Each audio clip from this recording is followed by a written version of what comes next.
and one had to do with Shabbat travel. So what can we conclude that Yahweh is preparing us for?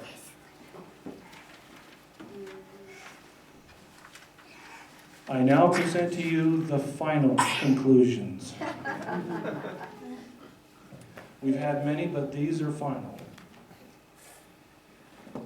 Of these rulings, we need to recreate peaceful and just conditions for the Hebrews during their exile into the wilderness. That's what he was doing. He knows what's in our hearts. Before and after the commandments, these rulings were given. The people agreed 3 times in Exodus 19, verse 8, verse 24, or chapter 24, verse 3, and chapter 27, verse 7. They agreed 3 times to obey. The covenant had been agreed to verbally.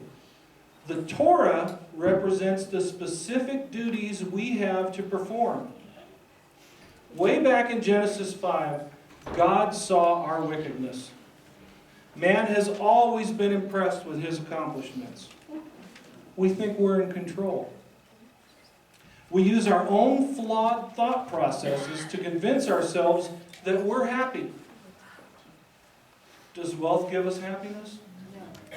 We'll see here in a little bit. God knows this. These rulings are applicable for set-apart believers. This is about individual stewardship. Yahweh will require us to give an individual account for our lives. And we should make him happy first. This is not about rights and freedoms. Those serve to make us rebellious, contemptuous of our fellow man, and destructive. They make us destructive towards our environment. Now, in Matthew 5, verse 1 through 10, Yeshua talks about protecting the weak. And in Matthew 7, verse 12, talks about treating someone like you would like to be treated. So obeying these rulings prevents this type of self-centeredness. It prepares us for judgment. And it's up to us as individuals. Science and modern philosophies attempt to negate the value of truth, faith, and obeying Yahweh. I want us all now to turn to Malachi 3.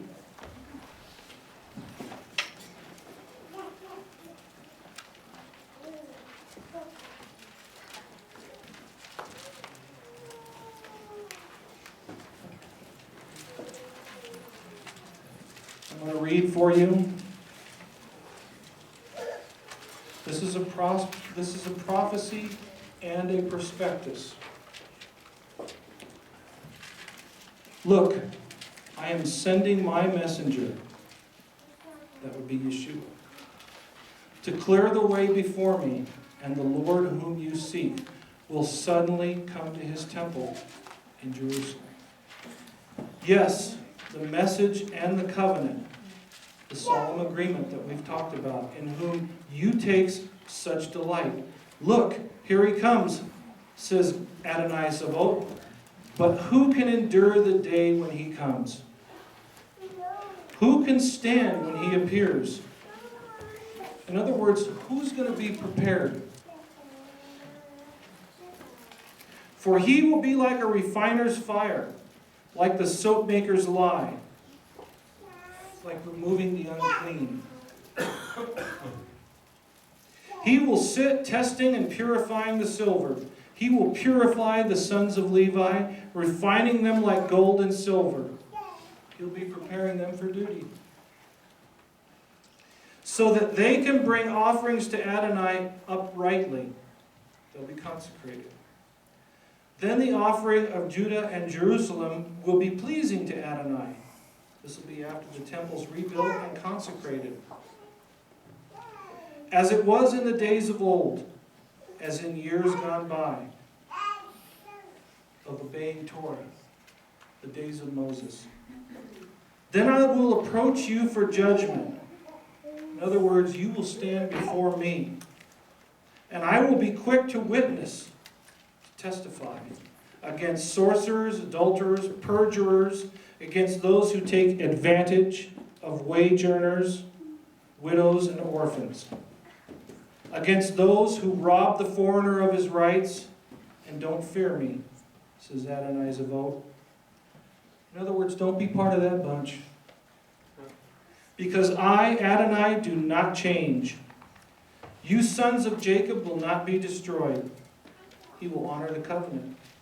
Since the days of your forefathers, that would be Abraham, Isaac, and Jacob, you have turned from my laws and have not kept them. That would be the Torah.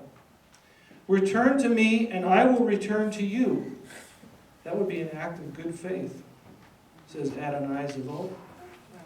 But you ask, in respect to what? In other words, what did we do? What are we supposed to return? What laws? What rulings? Can a person rob God? That would be a physical act. Yet you rob me, which is a spiritual act, by not glorifying, coming empty-handed. But you ask, how have we robbed you? In tenths and voluntary contributions. That would be not obeying Torah, not taking care of your brother. A curse is on you, on your whole nation, because you robbed me. This would be by not obeying Torah. And to see what curses there are, just turn to Deuteronomy 28 when you get some time. Bring the whole tenth into the storehouse. In other words, give to God and obey me, so that there will be food in my house, prosperity, and put me to the test. In other words, see if I reward you with prosperity, says Adonai Zevot.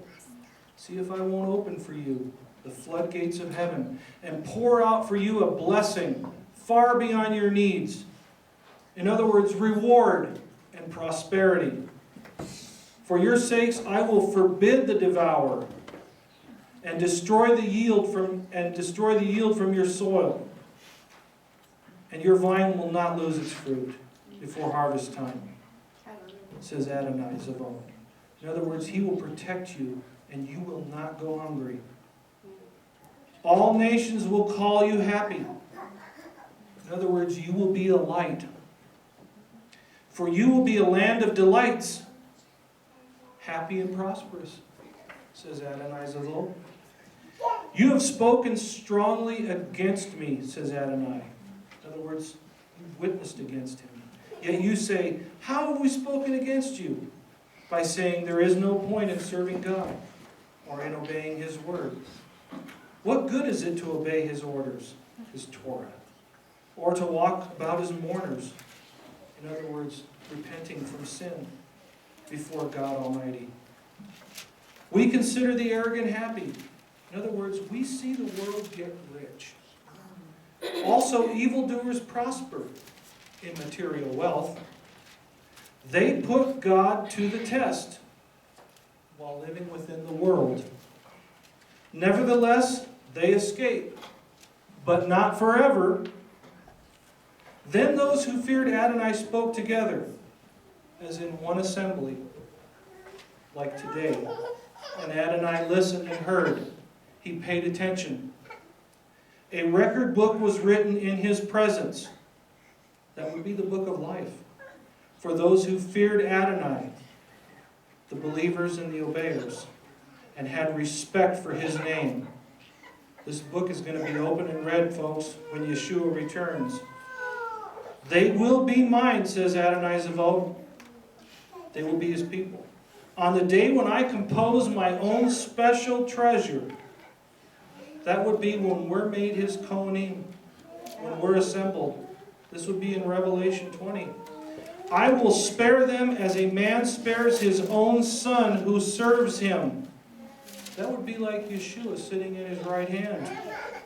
Then once again, you will see the difference. You will know right from wrong, between the righteous and the wicked. Remember the Torah. Remember history. Between the person who serves God, the righteous one, and one who doesn't serve him, the evil one. For the day is coming, burning like a furnace, that would be hell, when all the proud and evildoers will be stubble. They'll be harvested. The day that is coming will set them ablaze. They'll be destroyed by fire, says God Almighty, and leave them neither root nor branch. In other words, they will go to hell. They will be vanished.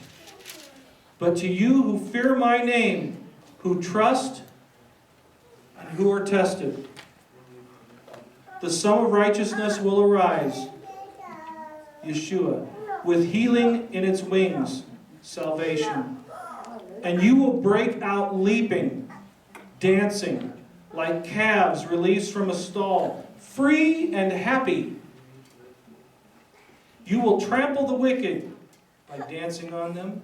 They will be ashes under the soles of your feet. In other words, you will forget them. They will never have existed to you. On the day when I take action, on the day when he's had enough, says God Almighty, remember the Torah of Moses my servant, obey it, which I enjoined on him at Horeb, when I included him into the covenant, the laws and rulings for all Israel, the Torah. Look, I will send to you, watch for, Elijah the prophet, before the great coming, the terrible day of Adonai. This will be the end times. He will turn the hearts of the fathers to the children, and the hearts of the children to their fathers. Otherwise, I will come and strike the land with complete destruction.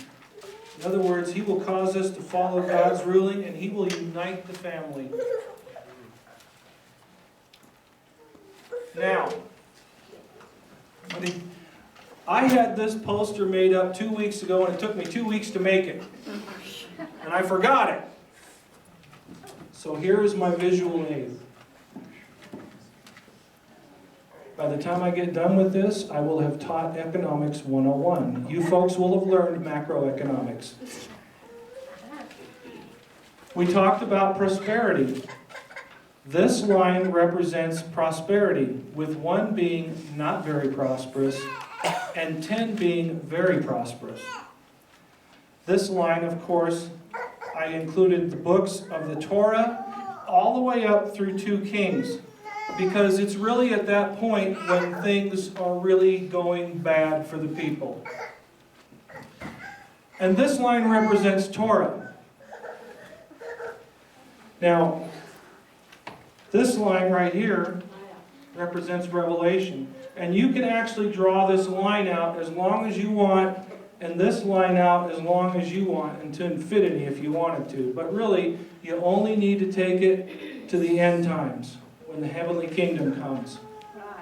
So let's say now that in the beginning, this is the Garden of Eden.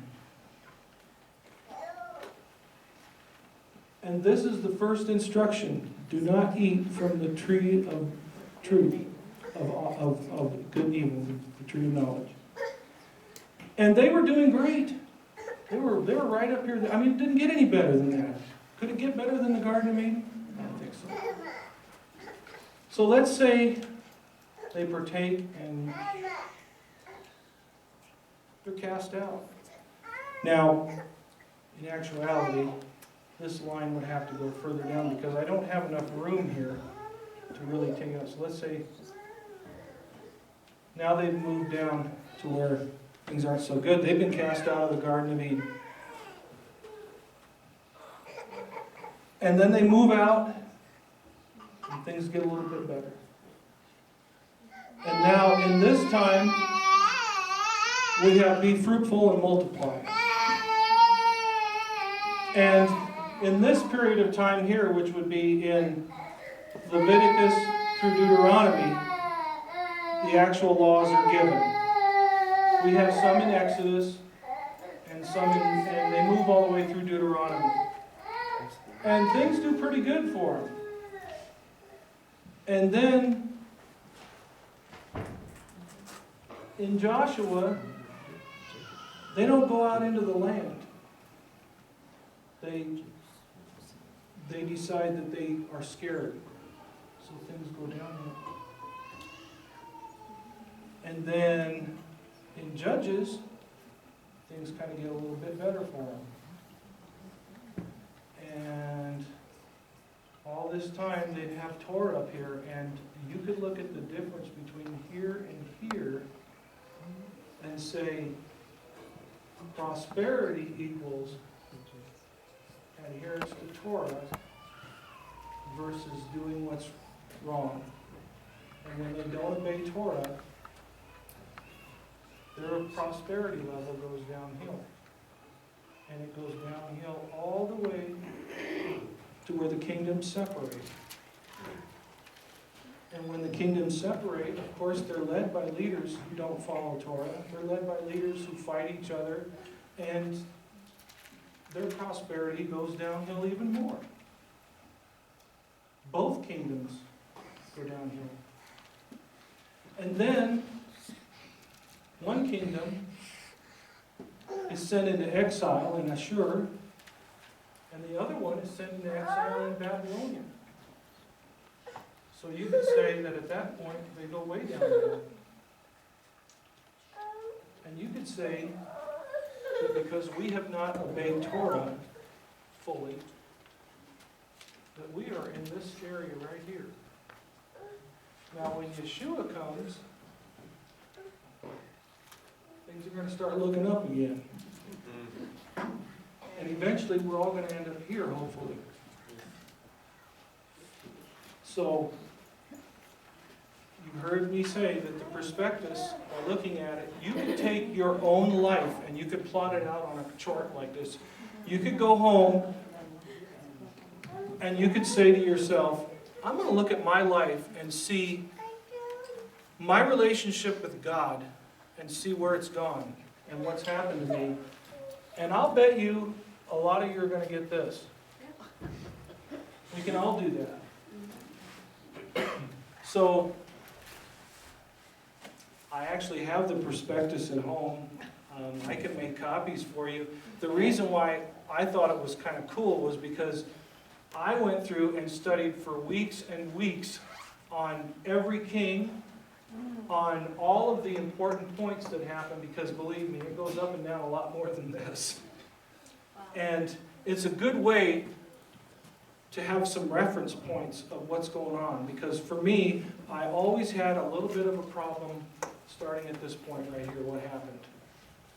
It's difficult to understand what kings are ruling Judah and what kings are ruling Israel, and what the difference is between the two. What two tribes went to Judah, and what happened, what caused that, and all of the little things that happened in between. Because you can see that every time that the people turned away from Torah, down things go. So when we're talking about prosperity, we're talking about being happy, healthy, maybe wealthy. Depends. Wealth is a matter of perspective. You know, I feel pretty wealthy and I'm dirt poor. But, you know, it's all a matter of how you look at it. Your prosperity, I think, when you look at it, is going to be in direct relationship to your relationship with Yahweh. And if your prosperity right now is down in this area, and you've come back to Him, your prosperity will come up, but it has to be done in His time. You can't make it happen on your own. You have to give Him an opportunity to take care of you, and you can't force it. So, those of you who are having issues right now and having problems, because we all have things, we all have scars, we all have had things happen to us, and we're all trying. We all have problems, we all fail sometimes. But if you give Him an opportunity, He's already proved it through all this history. You can get right here. And eventually, we're all going to be right here. Won't that be nice? Yes. All right. Folks, that's going to do it for me.